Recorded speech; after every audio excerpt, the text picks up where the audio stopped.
Hello and welcome to the Against Fence podcast with your host Breezy. Today's guest is Amy Kaplan, a powerhouse, should we call it, in MMA journalism. It's really good to have you. You're just back from a trip from Georgia, right? Yes, Georgia, the country, I always have to specify because everyone thinks I just went to Georgia, the state, and they're like, that's not that exciting. So how do they compare? Have you been to both Georgia the state and Georgia the I country? have, I have. They're very different culturally, very, very different. I can imagine. What was I suppose some of the highlights from your trip to Georgia, and was there anything new that you learned about the kind of the culture there? Oh my gosh, everything. Because, I've been twice. So this was my second trip. The first time I went to like the big city, Tbilisi, which is where a lot of the tourists go. That's their capital. And it was just like a big city, like New York, everywhere else, Yeah. of course there was different culture, but this time we went out into the country about 4 hours away from Tbilisi. So I think I really got the real Georgia this time, which was really interesting. We went to some museums and we went on this rafting trip down the most beautiful river I've ever seen in my life. I mean, just like crazy. The thing with Georgia is like, you can't explain it till you're there, but it really is one of the most beautiful, friendly places I've ever been in my life. It is a strange one because I've never ever considered like visiting there as like a holiday. It's not one of those people like places that I go, yeah, let's go on holiday there. It's yeah, but with the likes of Marab and Ilya making a map, a stamp on the map for the country, they're a lot more Yeah. prominent. I was Oh yeah. I was sorry. No, I was just gonna say, like, we were driving, and there were like, gas stations along the side of the freeway, and there were like billboards with Marab on it, which was really weird. I was like, oh, but I was going too fast to take pictures, but yeah, and then I went into a cab and the guy had like an air freshener that had Ilya and Marab on it and said like UFC champion. So like they're so proud of them there. I mean, everywhere I went, people were, when they realized why I was there and or that I worked for the UFC and stuff like that, or with the UFC. People were asking me about them, and it was they're just so proud, and they're proud of their country too. That's one thing. They want you to have the most amazing time there. Like they'll bend over backwards to make it great for you. Oh, that's so good. I remember seeing the clip or the video of Morab on the bus when he came back, and like the whole streets were just absolutely swarmed with people. So it's really cool to Yeah. see a sport like that taking off. I was during my research, I was looking through and I saw that you'd also visited the UK, where I'm from. Yeah. And one thing that quite fascinated me is you posted a picture on Instagram with a few books from the Tudor period, and I kind Oh of yeah. angled that as something that you're probably quite interested in because I think during your trip you kind of focused a little bit around seeing some of those things. And Yes, I'm a big Tudors buff. I mean, like I okay, have you can't see them, but back there I have about like four bookshelves and three of them are full of Tudor books. oh really? Okay, I didn't realize Yeah. it was quite that deep. But that's Oh okay. yeah, it's deep. It's very deep. I actually have a King Henry VIII tattoo. Oh really? Yeah, on the back of my neck, I have the Roman numeral 8, Well, which, this question I think is perfect for you. The Tudor period, as you know, is filled with dramatic figures and power struggles. If you could sit down with anyone from the Tudors for a candid, no hold barred conversation, whether it be Henry VIII, Elizabeth I, or maybe someone less talked about like Mary Tudor, who would it be yeah. and what burning question would you want to ask them about their reign or life? Oh my God. I think it would be Anne Boleyn, and I would just want to ask how much of everything was her idea and how much of it were the men in her life forcing her to do things, Because I think she got a bad rap, and I wonder, like, how, I know, because part of me is like, maybe she did really want to do everything that she did, that later happened, but then part of me is like, was she just a pawn? So I want to know like what her role in it really was. Yeah, I love that one. I was quite excited. I'm happy you had that reaction because Yeah. Oh sometimes yeah. you have it and people go, uh, uh. when you I were you really did your research. Wow, nobody's ever asked me that. I would love to. I've always wanted to write a book, but I feel like I've read so much that I'm like, what story could I tell from that time period? And so I've sort of like gone outside, and I want to write now a novel about a alleged affair that um, the late Queen Elizabeth's husband allegedly had, and like the aftermath of that. So like with an actress. So it's a historical novel, kind of imagine like what I think happened. So that's what I'm working on now. Where did your interest in kind of like the British monarchy kind of come from? I don't really know. Like, I don't remember. I remember seeing, or I either saw the Anne Boleyn movie or read the Anne Boleyn book. I don't remember which one came first. And then I wanted to know more about like what happened next. And then I realized, wow, there's a lot more that happened before and then after, and then all just the even before King Henry, because then it was like my obsession with King Henry VIII, and then all the wives. And then I was like, well, how did he come into power? And then realizing he wasn't supposed to be king. So then I wanted to read like what happened before that. And that king, all these. So then it got into the Cousins War, and it was like all this stuff. So I've just kind of like branched out before and after. I just like to know things. So when I have a question, I want to go into like what else is there. And there's an author called Philippa Gregory who I just love everything she's written. So that's kind of what started it, was really her books. Mm. As someone who's clearly passionate about books, imagine you could spend a day inside the world of any novel ever created. What literary universe would you choose to live in, and what would be the first thing you'd do once you got there? My gosh, that is such a hard question. um oh my god, I read a lot of historical fiction, so it would be more like a time period, I think, rather than like a fictional world. I don't read much fantasy or anything like that, but um oh my gosh, oh, that's so hard. I mean, the first thing that jumps into my mind is like Pride and Prejudice, like living in that time and seeing what everything was like then. That time period would be cool. Mm. Yeah, if I'm going to be honest, I've seen that there's loads of like series and there's a Yeah. few books, but I've never watched it myself. Oh, um, you got to. You have to watch the Keira Knightley version. okay, what's the difference between that and other versions? I think that one's just more. Well, it's a movie rather than a mini series, because usually they're mini series, and so they take longer. And this one is more. It's not modern, but it's like definitely more r- current. So a lot of the other ones are much older, and so it's just it's a beautiful movie. There's a lot of really pretty scenes in it. Mm. I saw as well that you're quite into your punk music, and punk is all about like rebellion, raw energy, and authenticity. If you could go back Yeah. in time and be front row at any iconic punk show, whether it's the Clash, the Ramones, or a more underground band, who would it be and why? I'm gonna throw a loop. It wouldn't be punk. It would be the Beatles. Oh, Yeah, the really? Beatles. I'm obsessed with the Beatles as well. That's my other obsession. The other half of the bookshelf is all Beatles books, so it would have to be a Beatles. But it would have to be like Cavern Club Beatles, like right at the beginning, I think. Mm, Yeah, or okay. right at the end when everything was like going to shit. Then I could just watch all the drama unfold. One or the other. How's how would you say the Beatles has like influenced your outlook on life and your approach to what you do? Obviously, I can see the key ring as we mentioned, but Yeah. I think the fact that they were able to remain popular through so many different changes and styles. They mm, started out very, poppy and happy and whatever, and then they ended up in this very like psychedelic, um yeah, experimental thing, and it's like, but they remained popular the whole time, and they were able to. I mean, of course, I wasn't alive during the time, so I don't know what people were talking about, but like it felt very organic, and it felt like it made sense, and they were able to remain themselves the whole time. what's your favourite Beatles song? Let it be. Okay, yeah, I Yeah. like that one. It's quite Yeah. chill. Yeah. Um, Also, as this is just a real random one, but when I was growing up in school, there was a conversation once which was talking about Lucy in the Sky with Diamonds, and everyone was arguing, and you might actually know if you know the Beatles really well. That everyone used to say it was about LSD because it's quite a hypnotic, trancey thing, but then everyone else said that it wasn't. So I never really knew if it is about LSD or not. They've said it wasn't about it, but I think it is.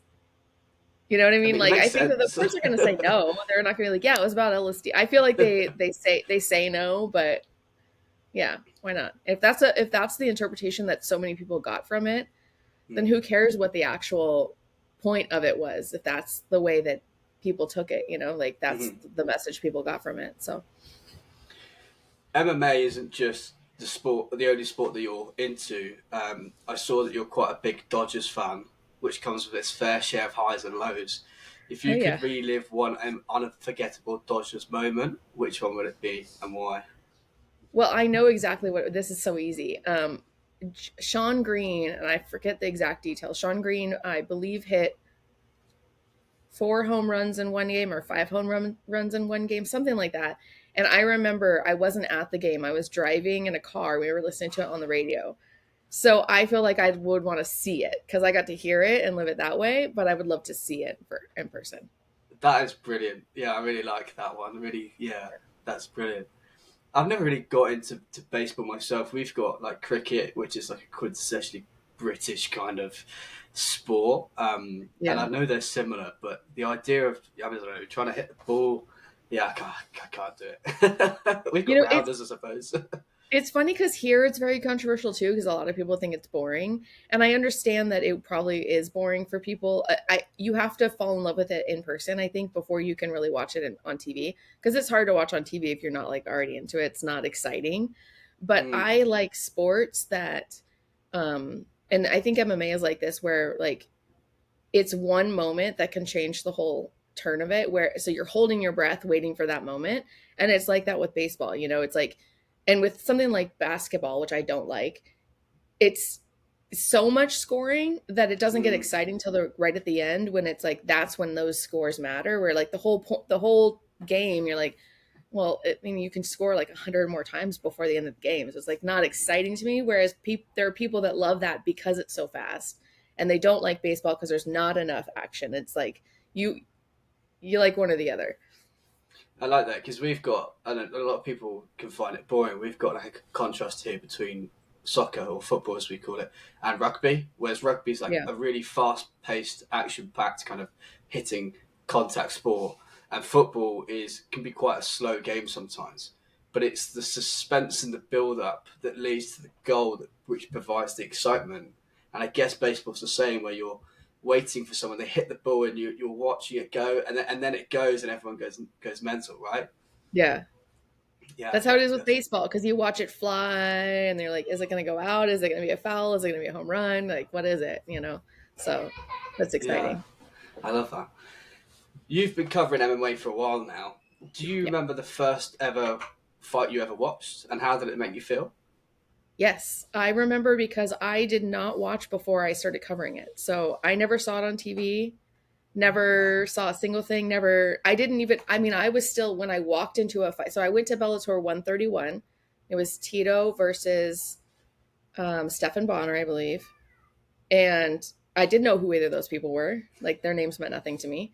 I thought the rules were that there were no rules. Like I really believed everything that the stereotype was. And so I walked in, and I had a photo pass, but I didn't know I didn't know what to expect. So I sat for a little bit in the media row and I watched, and it was really hard for me to watch. I didn't like it. It was too much. I was like, oh, I don't like this. This is scary. Like everyone's getting hurt. But I knew, I'm like, well, I'm going to try to take some photos. So I took a few photos, and I realized that taking the photos like separated me from a little bit. So it didn't feel as scary or uncomfortable to me. So that's how I started really getting into it. And I remember distinctly, I think it was Melvin Manoff. I could be wrong about this name. Melvin Manoff and Joe Schilling came Mm. out. And I remember looking at them and being like, well, there's no way this Joe's guy is going to win. Like, he's like this scrawny looking, like whatever. And he knocked him out cold, like out cold.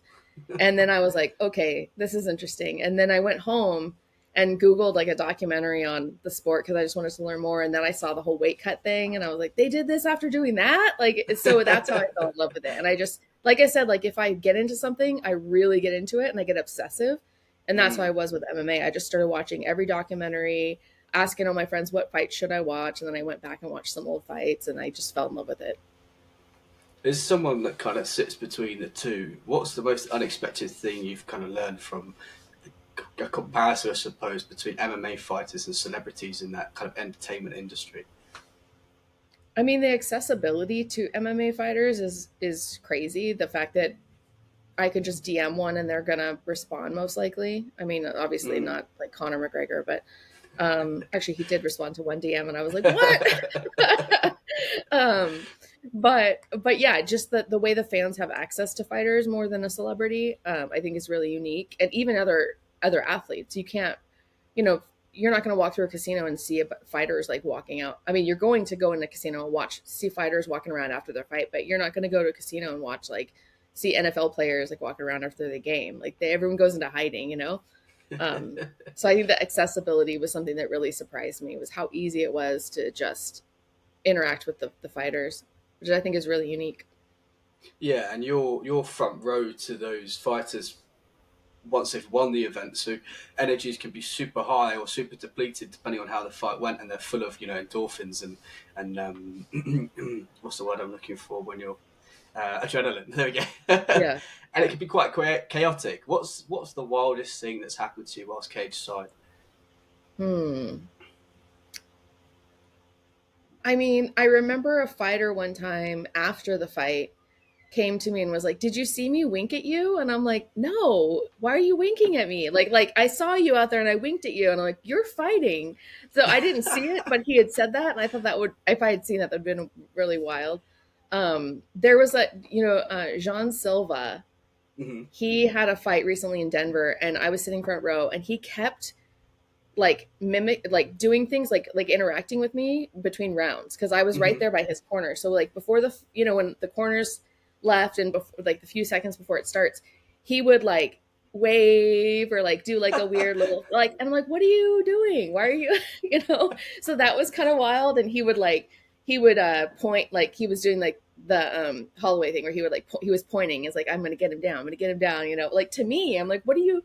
It was weird that it was like that I was so close that I could have that interaction. And I remember he waved the first time and I turned around and I was like, "Who's he waving at?" And there was nobody behind me. I was like, "Oh, it's me." So that was a really cool, fun experience. Yeah, that's super cool. I like that. That's Yeah. quite a crazy story as well. And you've also got another crazy story with Chris Cyborg, one of the Oh most yeah. legendary fighters in MMA. There's this wild moment that I saw that really, I mean, it might change the dynamic between you two, but I think you had quite a good relationship prior to this. You had a Yes. car accident, didn't you, where she ended up driving you home afterwards. What happened that Yes. day, and how did that experience kind of shape your relationship with her? Well, I knew Chris from the pink belt that she does. I don't think she has done one in a while, but she has like this group where she has real girls that don't train. Well, some of them do, but for the most part, just normal girls that come together and they have a weekend, and we sleep in the gym in sleeping bags, and we train, and we have like team building things, and we go have dinner, and Chris stays and she sleeps there with us. Like it was a very fun like girls thing. I remember we did one for Halloween. We all dressed up and then did Oh, like a that's cool. dance class, like in costumes and stuff. So that's how I knew her. Um, and like we have a group chat with all the girls that have done it. So she'll like tell us her fights before they get announced, or like she'll be like, Oh, "Hey, I'm gonna," awesome. and so we'll all go together and watch the fights and that sort of thing. So it's very much like a girlfriend, like secret little club, not secret, but little club of us. And I'd driven to San Diego. She lives in Orange County. I live in Orange County. And San Diego is about a 2 hour drive. Where I was about a 2 hour drive. Mhm. And I was going to interview Liz Carmouche, and I was just getting off the freeway, and I spun out in the rain. It had been raining. I hit the side of the freeway head on, bounced off, spun around, and hit it again, and then landed facing the opposite direction in like the grass. It was terrifying. I can And imagine. yeah, and I'm sitting in the car, and I think I put something on Facebook, and I said, because I had a lot of friends in San Diego, I said, "Is there anyone around that I can go sit with while I wait for a ride?" Because I was going to just have my mom come get me. And I mean, within seconds, I call him her husband, but Ray Elby is her boyfriend, her fiance. He messaged me, texted me, and said, "Where are you? Chris is on her way." I mean, she had already gotten in the car and started driving. So I end up getting towed. And then I got an Uber to where she was. She was getting her hair done. So I sat there and got, while she got her hair done. And it was really cute. She put a wig on when I got there that had, at the time I had bangs. So she got this wig that had bangs, and she's like, "Look, I look like you." And we took a selfie with the two bangs. And then she drove me home. And she had lunch waiting for me, and I mean, it was night. It wasn't even like a, like, do you want me to do this? It was like, I'm doing this. This is what's happening. Like, you're coming with me now. Like, it was just like, it wasn't even a thought to her, you know, to like not do that. It's incredible because we, especially with the work you do and being a fan myself, like you kind of, as you say, you get a lot of access to these fighters pre-events and stuff like that and after the events. But I've always seen Chris Cyborg because she's such a prominent female figure in the MMA scene, been around for what feels like forever. To have an experience with someone like that, which is so genuine, seems like incredible. And yeah, I'm happy that I asked Genuine that is one. the perfect word for her. She Mm, really is one of the nicest people. I would safely say the nicest person I've ever met. I mean, she really has a really big heart. mm, I know that sometimes like her Twitter account maybe doesn't quite show off that because that's part of the game. You know, that's yeah. her. You know, it's fighting. She has to have a little bit of edge. But yeah, if you ever interact with her in person, I've never heard a single person ever say anything bad about her in person, unless it was somebody who was going to fight her. Yeah. Okay. Yeah. From being around the game for so long and from interacting with people that are becoming all the way to the top. I mean, you've done interviews with the likes of Dana White and stuff like that on the cameras and stuff. But Mhm. if you could pick one fighter whose career you've followed the closest, who would it be? Ooh, the closest. I mean, I kind of hate to say it, but it's probably Connor because I remember getting into it. Like I said, my first fight was 130, Bellator 131, which was 2014, I believe, November 2014, so almost 2015. Mm, Um, and like that was when Connor was becoming really popular. And I remember I hadn't seen a UFC fight still. It was still just Bellator. And I remember watching on TV Connor jump over the cage and go up to Aldo and sorry. And that was the first time I'd yeah. seen that because so I don't know, like I hate to say it because it's like so cliche. It was such a Yeah. casual thing to say, but like that's the truth, you know. Like that was the first time I really like got excited about the stuff happening outside the cage because I liked the fighting, of course, but that was when I was like, oh my gosh, what's this? I didn't know who Jose Aldo was at the time. Yeah, I'm yeah. like, who's that guy that he's yelling at? Why is he yelling at him? Like, what's going on? So that I think I followed that career a lot, and because that was the first fighter that got me excited about it in that way. Mm. I think for a lot of fans, or most fans these days, this is exactly the same. Conor was such a big personality and brought so many eyes to the sport that I think most people I speak to when we're at like the UFC London events are like, yeah, Conor McGregor. Yeah. Fighters are known for their pre-fight rituals. Do you have any like pre-interview rituals or superstitions? Hmm. I don't. I don't think so. Yeah, I don't think I do. Hmm. Yeah, I don't think I do. I gotta think about that. Yeah, I don't think I have anything. Um, I mean, I definitely have fighters where like if the interview went bad, then I'm like, oh, I don't want to interview them again. And, like more, I'm Okay. always really scared. I'm really nervous Yeah. because I don't. I'm always where I still to this day feel like I'm like a fraud. Like I'm like because I feel like I'm brand new to this still. And I feel like they're gonna realize I don't know what happened before 2015 or 2014. Like they're gonna figure me out. I remember the first time I ever did an interview was with this guy named Ian Butler for Bellator. He was on that card 131. And I had gotten Mm, a media credential and Bellator messaged me and said, hey, do you want to interview this guy? And I was like, sure. You know, I didn't want to say no, but I didn't mm, know anything about it. And I remember interviewing him and we talked for like an hour. And finally at the end of it, I just admitted to him, I'm like, hey, I don't know what I'm doing. I've never seen a fight before. And he told me like I couldn't tell. And we're like best friends to this day. Like he's like my brother now. He actually ended up living with me for a year. We became oh like very wow. close. Yeah, he really helped me learn all the rules of fighting and he taught me like the weight classes and all the different rules and I remember he would when he was living with me he would be watching something on his iPad. I'm like, what are you watching? And he said the MMA hour. And then like 3 hours later, what are you watching? The MMA hour. And I thought he was binge watching it. I didn't know it was like Yeah. it really went forever. So just things like Yeah. that, you know, he really helped me a lot. Oh wow, That was that's not answering incredible. your question at all, but No, but yeah, it was a great answer. Thank you.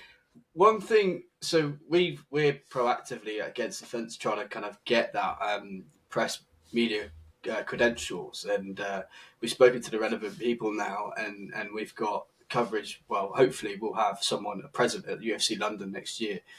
Would you have any kind of like tips or advice? Because that's like you've done that a hell of a lot. Been in that situation Yeah. where you're behind the scenes, the fight's just finished. Would you have any tips for us potentially, or anyone else that wants to do it?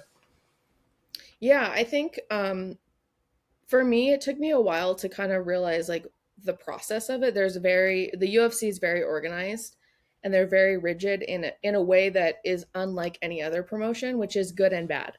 It's good because you know exactly what kind of content you can get going into it. Mm, But it's bad because you can't be as creative as say like a Bellator. They'll let you do a little bit more.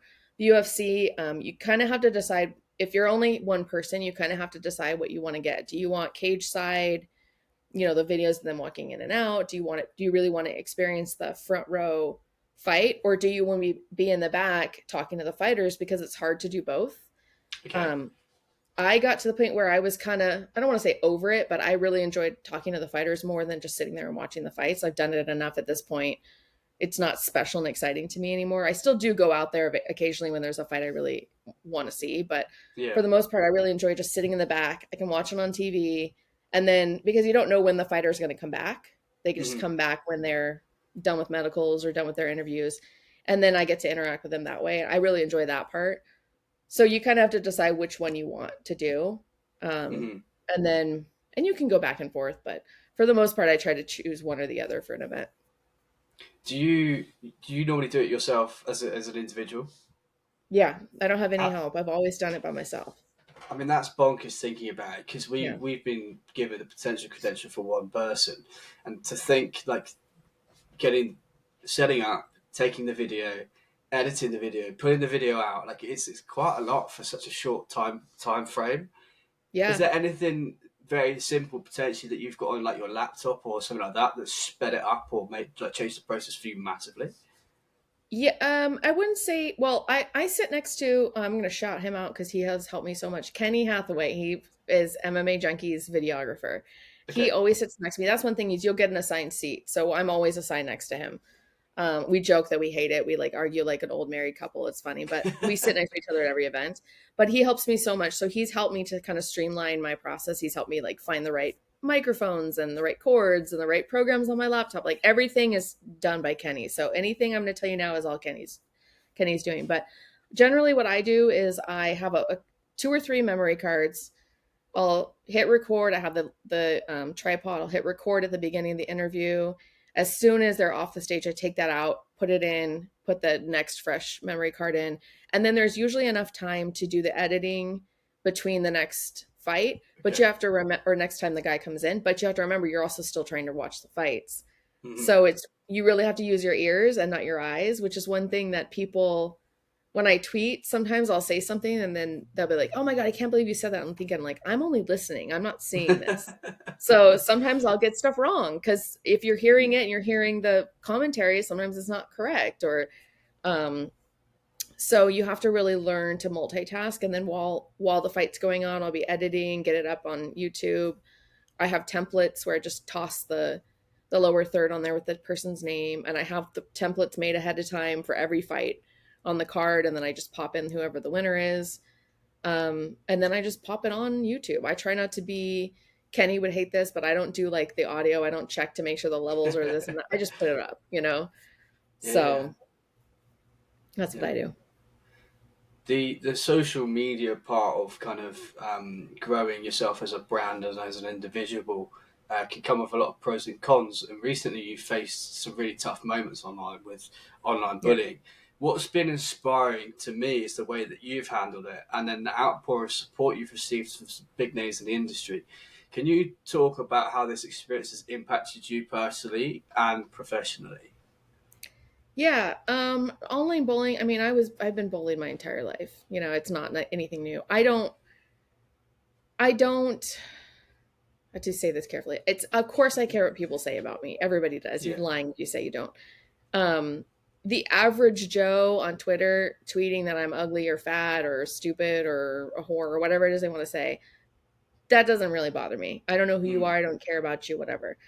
It's when the bullying goes to a level that is like MMA Guru. It's not that I care what he says, but he has a platform of millions of people. And then it's like the amount of bullying at one time is really hard Yeah. because you get the people that react to him texting me Mm. or, messaging me saying I should die, saying things about my child. Like it's not it's the Yeah. mass volume of it. It's not what they're saying because I don't care. I know I'm fat. Like, hello, I have a mirror. Like, I don't think that that's a bad thing. Like it's my body. It's how I was. This is how I was Yeah. made. Like, this is just how it Yeah. is. I'm 43 years old. I've always been fat. I think I was not fat for like 1 year in like 2019. So like that was, um, so I'm happy. Like, I don't care Yeah. what people think about me, but seeing the support was really, Mm. um, that really meant a lot to me. It's like when Bisping tweeted about it, I mean, Flora. Um, it's just, it's because I got a lot of DMs from fighters supporting me, Okay. but it's one Yeah. thing to like support me in private and then to support me publicly like they did. That's Yeah. another thing because Mm. I'm getting bullied in public. And so my support in public is really, really meant a lot to me. Mm-hmm. The Nina thing, a lot of people said that, she made it worse. I don't think that she did. Um, Okay. she made it better for me. It made me feel really good. There's a little bit of a backstory there that I haven't really said. I think I commented one time on a post about it, but the reason she stood up for me, a lot of people think it was to, draw attention to her. And that was not, I didn't feel like that at all. Nina was, so that day that I did that press conference, I don't speak at the press conferences that often. Yeah. Mostly the reason is because of where I'm sitting. I usually sit right in the middle so I can get the best photo shot. So it's hard to get out of my seat to ask questions, but also because I don't want to be on camera. I choose usually to not be on camera. Okay. Yeah. For this reason, I don't Yeah. want to be, I don't want to put myself out there, so I just avoid it. Um, but that day there wasn't as much media. The UFC came to me, asked if I would ask a question. I'm not going to say no to Mm-hmm. them. They have helped me out a lot. So I said yes. I told the guy who asked me, I'm like, I'm very nervous. I had a feeling, like, I had that feeling, like women's intuition, something bad was going to happen. And I was sitting there with Nina and she could tell I was nervous. And so I said to her, I'm really nervous. I don't want to do this. I'm worried about what the fans are going to say about me. I mean, I literally said to her exactly what ended up happening. I said, Oh my people are going to goodness. criticize me. I don't want to be out in public. And she's really encouraged me and made me feel better so that when I got up and did it, I felt like I can do this because Nina's behind me. And I did it and I sat back down and she's like, you did great. You did awesome, whatever. And I was like, that's great. And then I got my Uber back to my room and I saw it and I was like, really? Like within hours, like not maybe an hour. I was like, I couldn't even be happy and confident for an hour. And I think that that's why when she saw that, she knew what I had through the moments before. And so that's why she spoke up. I don't think she did it for herself. Sure, maybe she did get some followers from it or get Mm. whatever. Who cares? I don't Yeah. care. I felt really good in that moment that she did that for me. Yeah, and it's like you said earlier that doing it via the DM and doing it publicly are two very different things because you open yourself up also to be a target in ways, I suppose. And someone Yeah, with like Nina, who people are already opinionated on, right. then out putting herself across. It's just really heartbreaking for me to like have it where you were having that conversation with her before, and then Yeah, straight away it's happened. Like that's yeah, yeah, it's absolutely yeah, horrible. There's a lot of yeah. people that are also aspiring to kind of do the same role as you and be in that. And what message would you want to share with others, especially those in particularly, should we just say the media rather than content creators, who might face similar challenges? I think the biggest challenge is that you have to be prepared to not make any money doing it. It's Okay, yeah, very yeah, hard to make a living doing it. So as long as you do it because you love it, then the yeah, money, I mean, of course we all have to make money, but it makes it worth it. Do it because you love it, not because you want to make money. And do it because you love it, not because you want to be known and famous for it. Um, and be ready for, I got this advice when I first started. Someone told me, I can't remember exactly what he said. But he said something like, "Nobody is your friend. in this sport. You know, the other media may pretend to be friends, but everybody behind your back is going to try to get your job or whatever. And I thought at the time, I was like, God, that's so sad that that's how he thinks. Because I was like, that is not what it's like. But now that Yeah, I've been in it almost 20 years, that is what it's like. And you have to be prepared for that. And there obviously are really good people, but you have to remember, like, you have to do this for yourself. Like, you take the opportunity. Don't worry about, you know, just fight for yourself. You have to be yeah, cutthroat a little bit. Like, don't be mm, rude, don't be mean, don't steal jobs, but like yeah, but you know, like, this is you. Don't turn down a job because you think it's gonna like hurt someone's feelings, or like, oh well, my friend also interviewed for it and I don't want to, take the job. If you're offered the job, take the job, um but the good things about it is that um it's very easy. It's a lot easier than people think to accomplish your goals if you really just work for it. If you really, really work for it. If you mm, want it, you can make it happen. You can look at what I did. I wasn't even a fan. I never watched before. Be yourself. Like, be authentic. Don't try to be a character because the yeah. characters don't last. Be yourself. And also, another good thing is to learn a lot of tools. Don't just write. Don't just do video. Don't just do photography. Do a little bit of everything, because Okay. that's going to help you get the job if you can have a lot of skills. I write these questions in a way which is like to portray to people that I want to do this or are doing this as well, but I think they're actually just for me at this point. Yeah. Well, Because you're yeah, doing just great. Just keep doing it. That's the thing, is just keep doing it. Even if you have one follower, one viewer, keep doing it, because you mm, just never know when that thing will pop off. yeah, yeah, And yeah, then, you know, and then it runs. yeah. Right, that's the like really kind of nitty gritty, sad bit out of the way because I don't want to get this to like the levels go down, so we'll Yeah. pick it up a bit. If you were ever to host your own fight night, which two fighters from any era would you have headline the main event? Cyborg versus Ronda Rousey. Okay, It was the first thing that came to qu- my mind. quick, I love Yeah. that, Yeah. and it I makes thought that sense would with. be a pay-per-view though, would not be a fight night. Oh yeah, good point, good point. What's something about Amy Kaplan that even your most loyal followers might not know?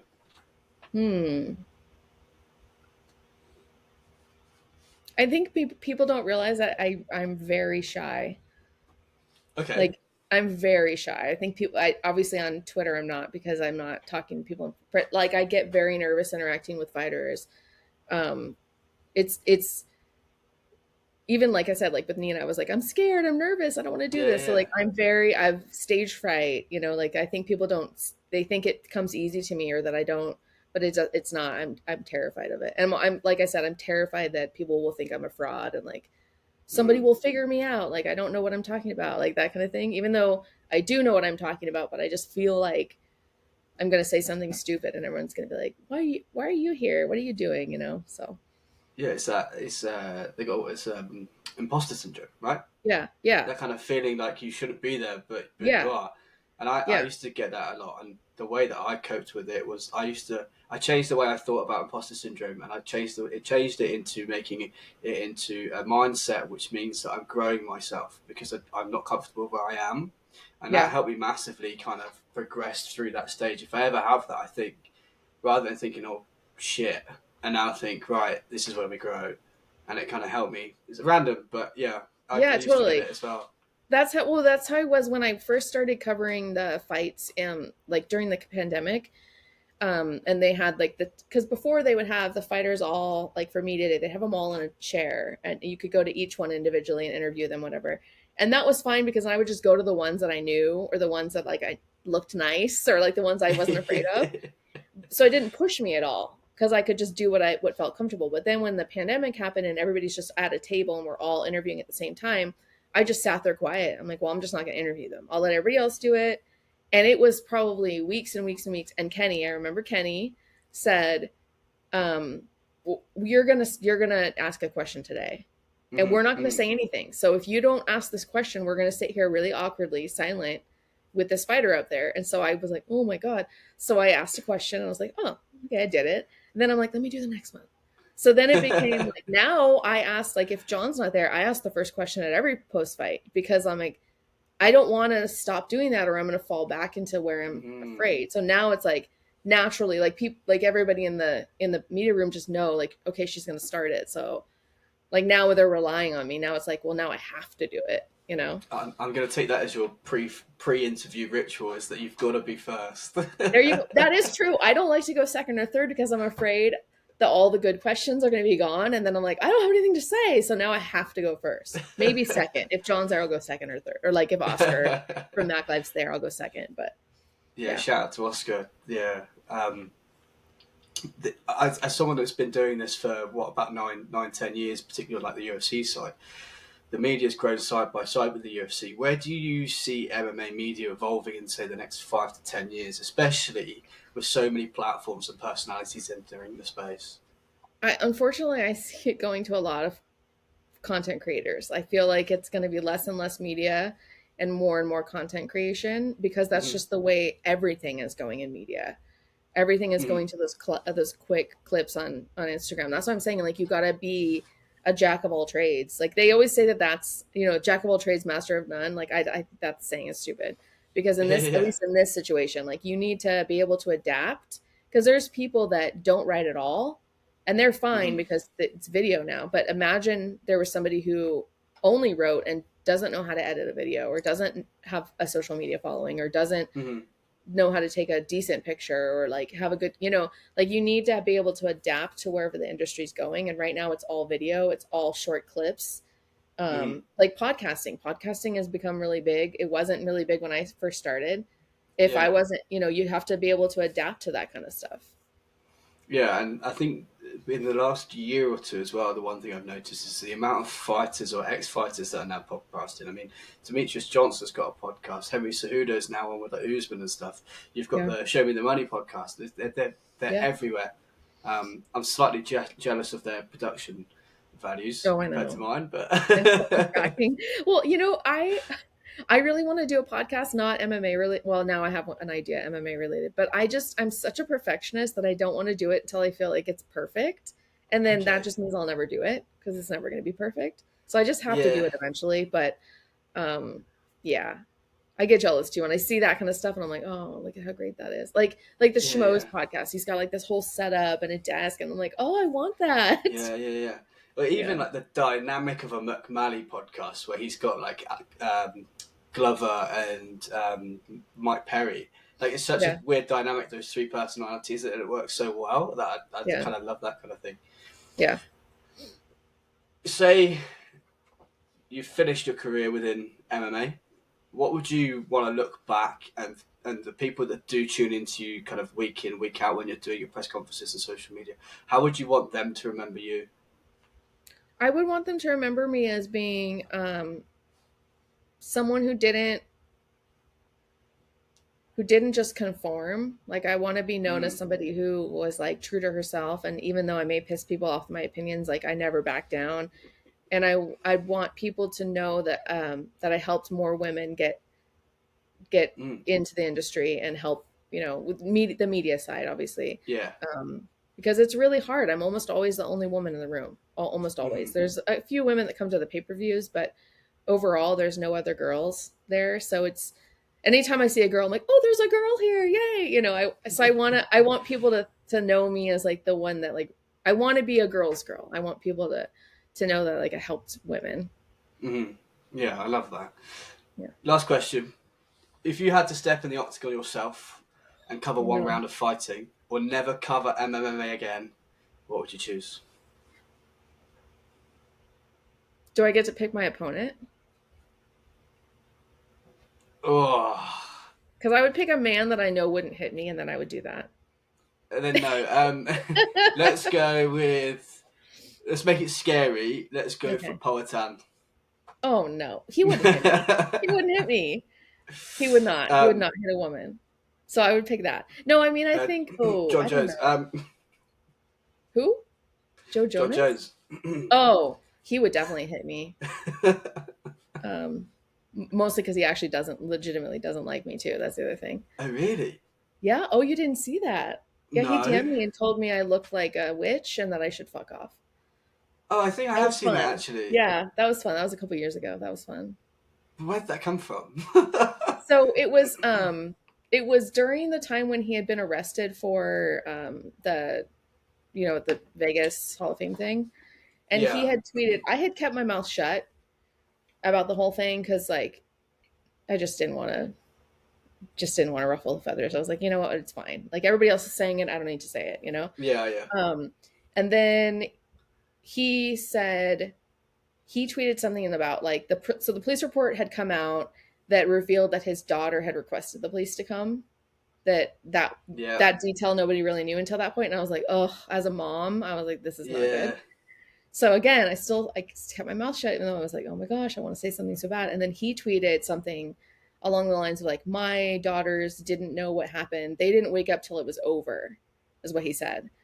And so seeing that, I didn't quote tweet it or anything. I just tweeted. Maybe I did quote tweet it. I don't remember.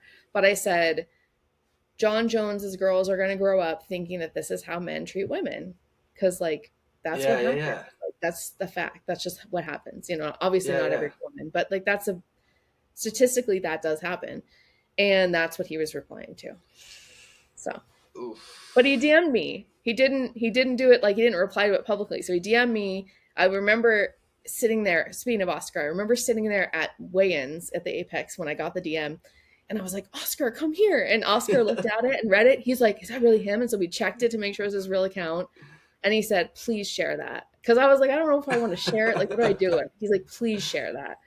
Yeah, So I yeah, shared yeah. it. And like, of course, all hell broke loose. But you can't like DM me in secret like that and pretend like. And it was like right after he's like, I'm a changed man, and it's like, whatever.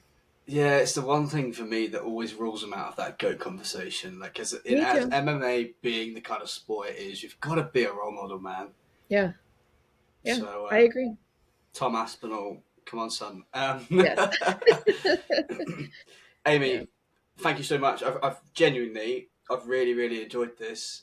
me So thanks for your too. time. I appreciate it Thank you massively. so much for having me on. I really appreciate it too. This was fun because I thought we were going to talk about fights, and I'm like, oh, I'm not really good at that. So I'm glad we did this. This was fun. Yeah, I quite pride myself in trying to take a different angle to kind of learn more about the individual rather than just Yeah, kind of UFC 310 is coming up. Yeah, yeah. it's just it I gets a bit appreciate it. It was really repetitive. fun. Good.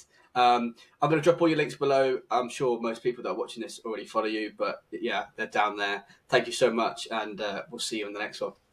Thank you so much.